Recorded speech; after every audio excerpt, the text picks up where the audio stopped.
नमस्कार, आप देख रहे हैं हिमाचल आजकल और मैं हूं अदिति। खबरों के बुलेटिन में आपका स्वागत है। आगे बढ़ने से पहले नजर डालेंगे आज की हेडलाइंस पर।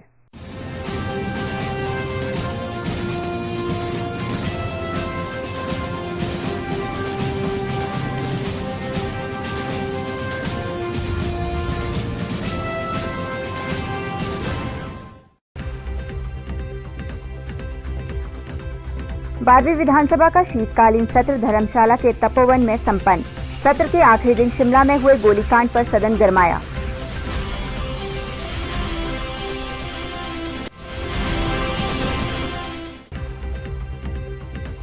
मुख्यमंत्री वीरभद्र सिंह ने प्रदेश में बंदरों को बताया किसानों की सबसे बड़ी समस्या, नसबंदी कर जल्द दिलाई जाएगी निजात।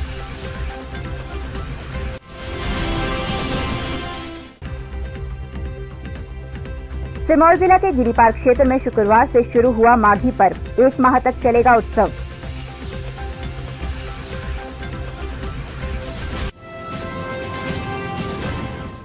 विधानसभा के शीतकालीन सत्र के आखिरी दिन सदन में शिमला में हुए पुलिस गोलीबाजी पर खूब हंगामा हुआ। विपक्षी दल भाजपा ने इस मसले को सदन में ध्यानाकर्षण प्रस्ताव लाने की मांग कर रहे थे, लेकिन इससे पहले ही मुख्यमंत्री वीरभद्र सिंह ने इस मामले पर अपनी स्थिति साफ कर दी थी। इस पर भाजपा सदस्यों ने सदन में नारेबाजी की। शीतकालीन सत्र के आखिरी दिन शुक्रवार को सदन में खूब हंगामा हुआ। सत्र शुरू होते ही भाजपा विधायक राजीव बिंदल ने विधानसभा अध्यक्ष से शिमला में हुए गोलीकांड को लेकर ध्यानाकर्षण प्रस्ताव लाने की मांग की, लेकिन इससे पहले ही मुख्यमंत्री वीरभद्र सिंह गोलीकांड को लेकर अपनी स्थिति स्पष्ट कर चुके थे। ध्यानाकर्षण प्रस्ताव की अनुमति न मिलने से भाजपा सदस्यों ने सरकार के खिलाफ जमकर नारेबाजी की। बाद में विधानसभा अध्यक्ष ने भाजपा सदस्यों को शांत किया। इससे पहले मुख्यमंत्री ने कहा कि शिमला में हुए गोलीकांड की मजिस्ट्रेट जांच के आदेश दिए गए हैं। इस मामले में निष्पक्ष जांच करवाई जा रही है। शिमला गोलीकांड में हुई युवक की मौत के मामले में विधानसभा के आखिरी दिन सदन में माहौल एकाएक गर्मा गया। भाजपा सदस्यों का कहना था कि इस गोलीकांड में मारे गए युवक को समय पर अस्पताल नहीं पहुंचाया गया और उसकी सड़क पर ही तड़पकर मौत हो गई। जो हत्याकांड हुआ है उस पर ध्यान आकर्षण प्रस्ताव दिया हुआ था। हमें दुख इस बात का है कि इससे पहले कि अध्यक्ष उस पर अपना कोई निर्णय देते हैं, कोई स्टेटमेंट पढ़ दी गई। जो स्टेटमेंट किसी ने सुनी नहीं, किसी को पता नहीं लगा स्टेटमेंट क्या है। ध्यान आकर्षण का अर्थ ये होता है कि सरकार का ध्यान उस महत्वपूर्ण मुद्दे की ओर आकर्षित किया जाए और जिस प्रकार से उस युवक को मारा गया है, जो समाचार पत्रों से हमें पता लगा है, तो उसके पेट में सीधी गोली मारी गई। दूसरा युवक भी घायल है।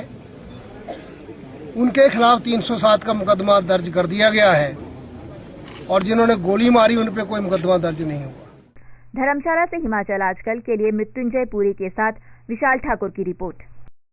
हिमाचल प्रदेश प्लानिंग बोर्ड के अध्यक्ष रामलाल ठाकुर का उन्ना मुख्यालय पहुंचने पर स्थानीय लोगों तथा कांग्रेसी कार्यकर्ताओं द्वारा गर्मजोशी से स्वागत किया गया। रामलाल ठाकुर ने पत्रकारों से बातचीत में कहा कि कांग्रेस अपने चुनावी घोषणा पत्र को सरकारी दस्तावेज घोषित करते हुए सभी वादों को पूरा करेगी। हिमाचल प्रदेश प्लानिंग बोर्ड के नवनियुक्त अध्यक्ष रामलाल ठाकुर का उन्ना पहुंचने पर जोरदार स्वागत किया गया।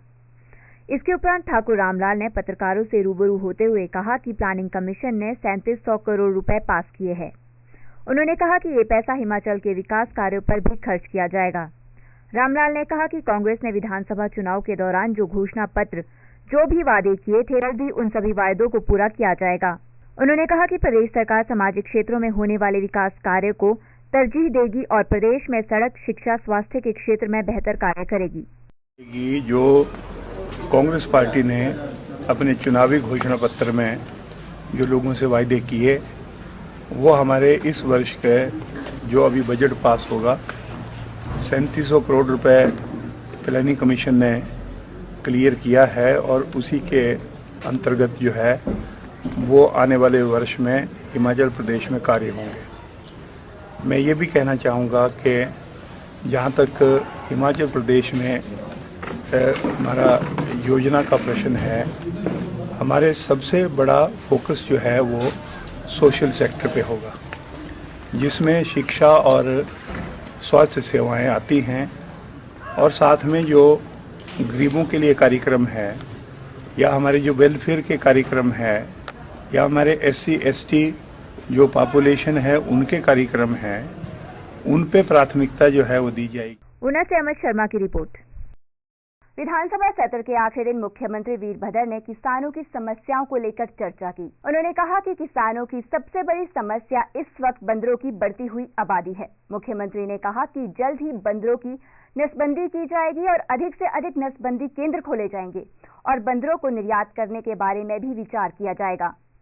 बंदरों को खाने के लिए, मारने के लिए, यानी भोजन के लिए मारने के लिए प्रतिबंध लगाया है। तो ये है, तो कहीं भी एक्सपोर्ट हो सकता है तो हम देखेंगे। मगर मुझे लगता नहीं है, इसलिए एक वायबल तरीका ये है कि हम इसकी नसबंदी करें। और जैसे मैंने कहा 1, 2 या 5 या 10 यूनिट से काम नहीं चलेगा। उसके लिए कई यूनिट, एक अभियान के रूप में इसको चलाना पड़ेगा। कई यूनिट्स जो है वो डॉक्टर्स के बनाने पड़ेंगे, जिसमें ऑपरेशन करने की फैसिलिटीज़ हो। और ये भी नहीं है कि ऑपरेशन किया उनको छोड़ दिया, 1 दिन तक जो है उनको हॉस्पिटलाइज करना पड़ेगा, क्योंकि जहाँ टाँका लगा है वो उसको अपने नाखून से वो उसको उखाड़े नहीं।